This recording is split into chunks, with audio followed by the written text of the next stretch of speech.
রাষ্ট্র সংস্কারে ৩১ দফা নিয়ে ঢাকার বিভিন্ন এলাকায় প্রচার প্রচারণা চালাচ্ছে জাতীয়তাবাদী দল বিএনপি। আজ বিকেলে রাজধানীর দক্ষিণখান এলাকায় ৩১ দফা দাবি তুলে ধরে লিফলেট বিতরণ করেন ঢাকা মহানগর উত্তর বিএনপির সদস্য সচিব মোস্তফা জামান।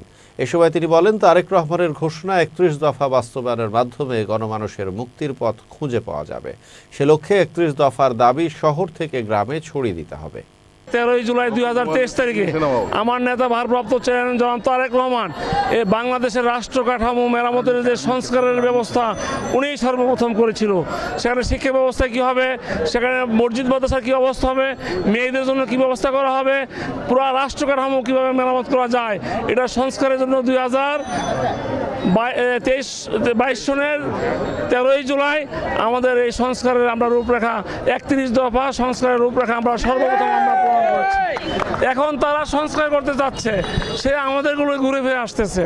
আমাদের ভারপ্রাপ্ত চেয়ারম্যান জনাব তারেক রহমান দেখেছে বাংলাদেশের মানুষের জন্য কি প্রয়োজন, সেইভাবে আমরা 31টা দফা আমরা প্রণয়ন করেছি, সেইটা আমরা কাগজে লিখেছি।